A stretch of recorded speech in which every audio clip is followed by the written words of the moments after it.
नमस्कार, मैं हूं ओपी वशिष्ठ। रुद्राष्ट्र पर आपका स्वागत है।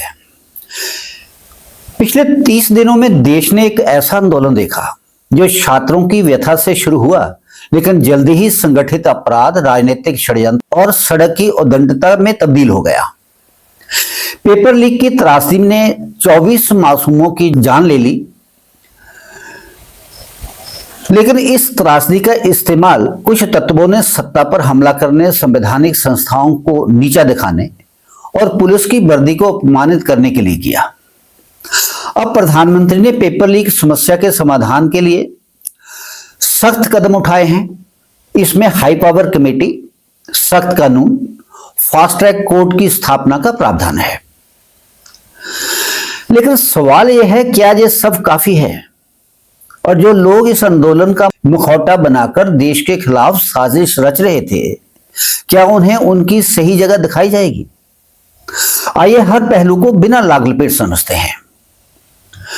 सबसे पहली बात, प्रधानमंत्री का संदेश और उस संदेश की गंभीरता।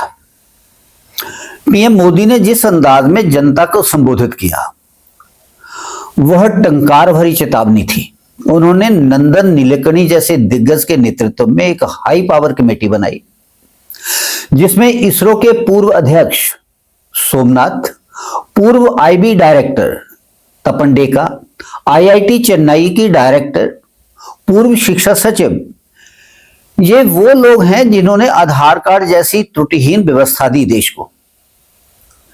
अब अगर यह टीम पेपर लीक की जड़ तक पहुंचेगी तो कोई संगठित अपराधी बच नहीं सकता।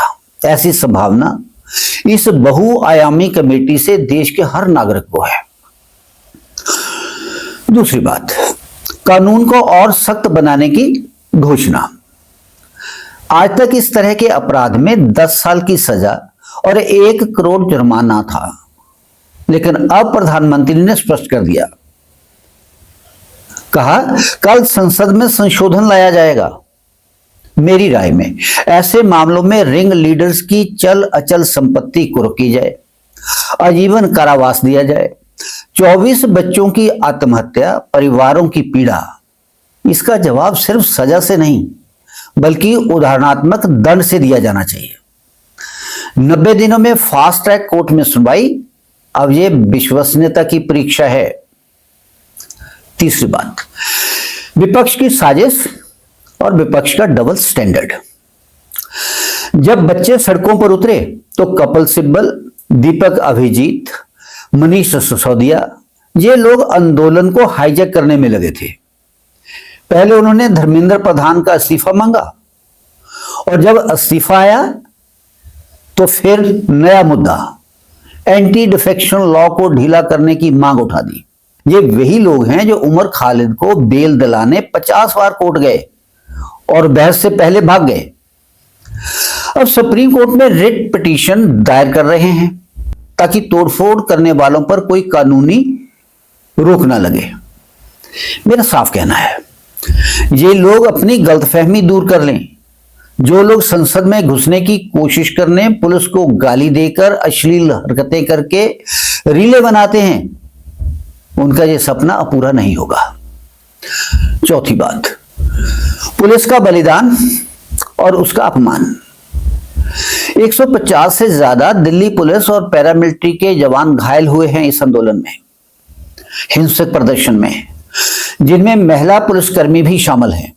उन पर पत्थर बरसाए गए, मिडिल फिंगर दिखाई गई, भद्दी भद्दी गालियां दी गई, लेकिन क्या किसी विपक्षी नेता ने उनके घावों पर बात की?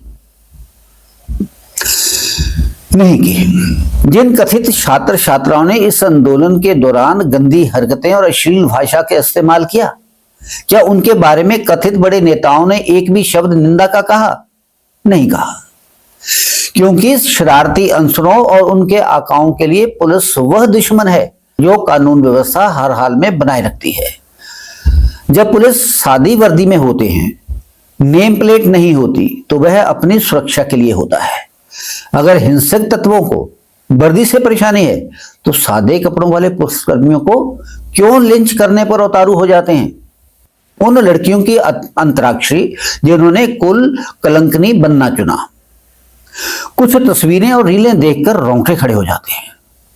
प्रधानमंत्री, गृह मंत्री, यहां तक कि इटली की प्रधानमंत्री जॉर्जिया मेलोनी, सबको एक ही झोली में डालकर ऐसी अश्लील गालियां दे डाली। ये वे लड़कियां हैं जो बेटी पढ़ाओ बेटी बचाओ के नारों के तले पली बढ़ी हैं। आज वे कह रही हैं हम तो फ्री का पिज्जा खाने आई थी, जब हमारा मतलब नहीं था। लेकिन सोशल मीडिया पर डाउनलोड हुई ये रीलें क़यामत तक उनकी पहचान बनेगी। जब वीजा लगवाना हो, नौकरी मिलनी हो, शादी की बात चले, तब ये वीडियो वापस आएंगे। इनके माता पिता से मेरा आग्रह है, एक बार खुद आत्मचिंतन करें कि क्या यही आपकी बेटियों की आजादी है। छठी बात, सरकार की गलती और सुधार की जरूरत। हाँ, हम इस बात से इनकार नहीं करते, इस आंदोलन के बारे में शुरू से कड़ा रुख नहीं अपनाया गया।